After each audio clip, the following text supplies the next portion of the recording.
Imagine this, World War III breaks out. Nuclear war is upon us. Where do you take your family to survive? I know, today's video is a little dark, but the times that we're living in has me thinking a lot about this scenario. So, which places in the United States would offer the greatest chance of making it through a nuclear strike, and what makes them especially significant for Black people today? The answer lies in a mix of geography, demographics, economics, and cultural presence. So let's talk about the best places in America to survive a nuclear war. Hi, my name is Jared and welcome to Black Excellence, where we celebrate all the ways Black people pursue excellence in their everyday lives. If you're searching for ways to fuel your own journey of excellence with content on where to live, where to travel, lifestyle trends, and unconventional ways to do it all, you know what to do. Hit that subscribe button and join the circle of excellence. The terrifying truth is that survival in a nuclear scenario is less about rugged individualism and more about where one happens to be. Urban centers, military bases, and industrial hubs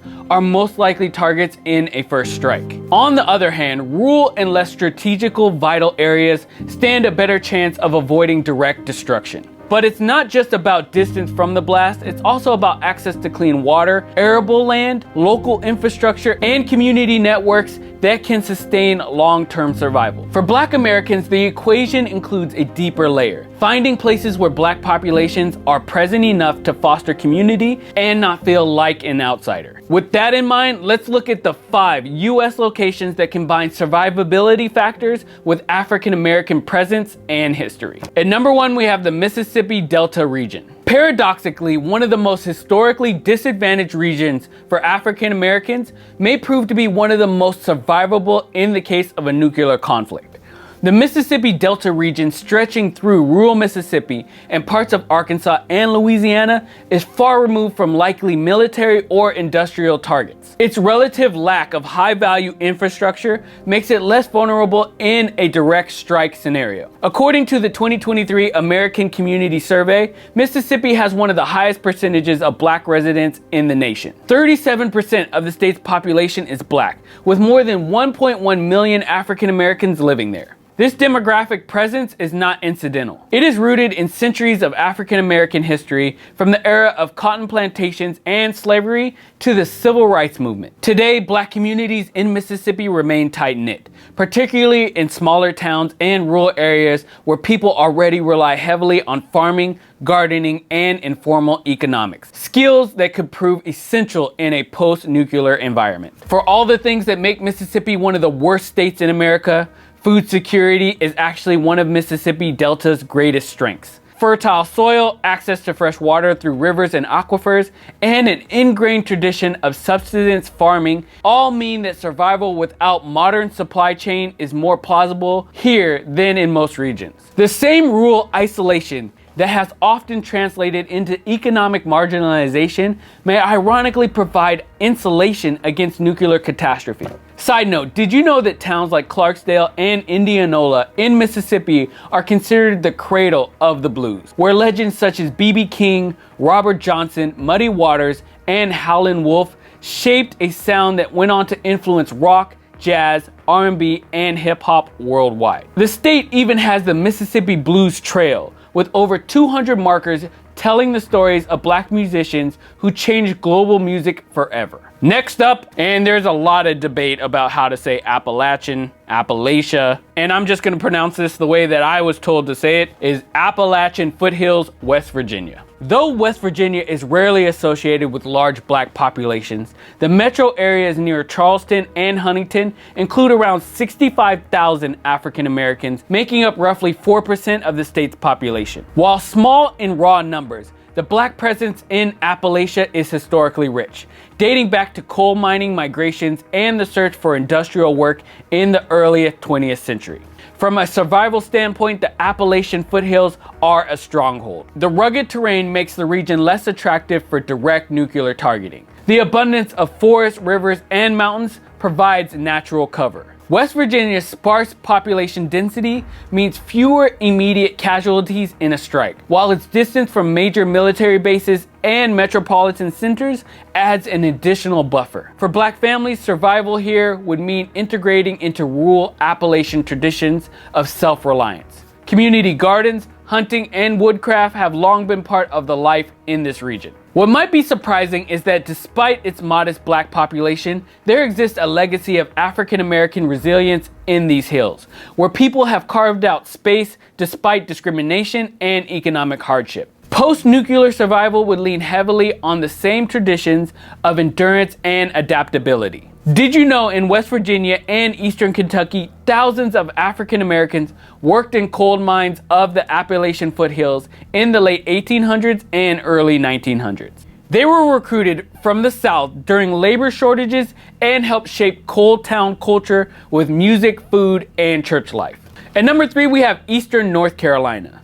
North Carolina presents a unique case. While Charlotte and Raleigh are major metro hubs and potential targets, Eastern North Carolina remains rural, agricultural, and home to one of the oldest and most stable black populations in the South. The state's overall black population is about 2.4 million people, or 22% of residents, with significant concentrations in rural counties such as Halifax, Edgecombe, and Purty. What makes Eastern North Carolina stand out is its combination of community size and agricultural self-sufficiency. This is a region of family farms, fishing communities, and centuries-old black towns that developed after emancipation. Towns such as Princeville, the oldest town incorporated by African Americans in the United States, are reminders that their survival and self-sufficiency are woven into the DNA of this place. In the event of a nuclear strike, North Carolina's distance from major targets means fewer direct effects. The availability of fertile farmland, freshwater access from rivers, and a tradition of collective resilience make it a practical choice.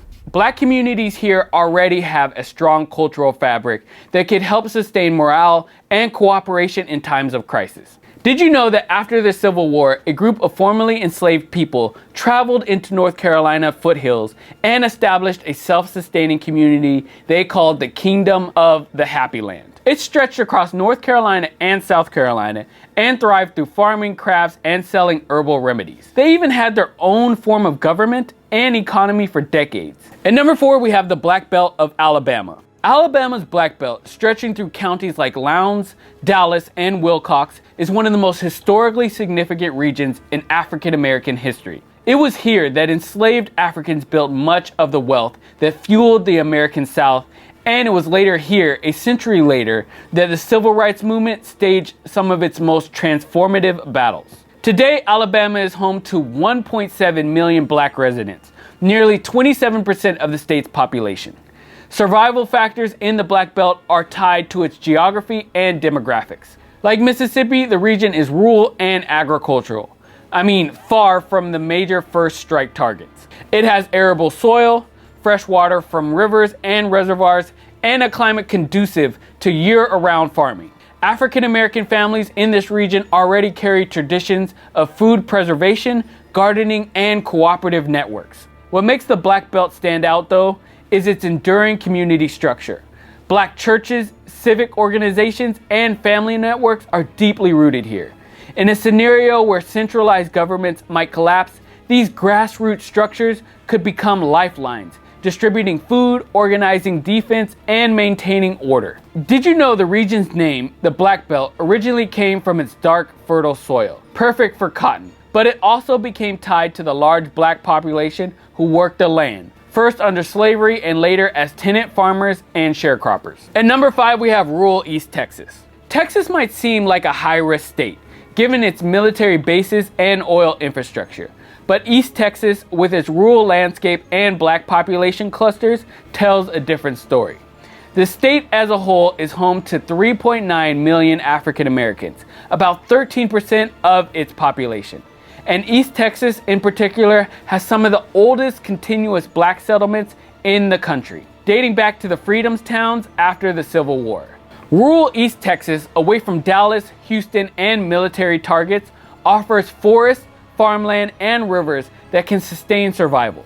Towns such as Palestine, Tyler, and Marshall are surrounded by agricultural land and have significant black populations relative to their size. While not immune to the fallout or supply chain collapse, the region's rural nature provides a buffer that larger urban Texas cities obviously would not. For black families, East Texas represents a place where cultural continuity and survival intersect. The legacy of Juneteenth, which originated in Galveston, is a reminder of both hardship and emancipation. Did you know that roughly 1 in 4 cowboys in the late 1800s was black? Many had been enslaved and already skilled in cattle work. Figures like Nate Love, aka Deadwood Dick, became legendary, and their influence is still seen in Texas rodeo culture today. When imagining nuclear survival, it's tempting to focus on only geography and resources. But for Black American survival is inseparable from history, culture, and community. Mississippi, Appalachia, Eastern North Carolina,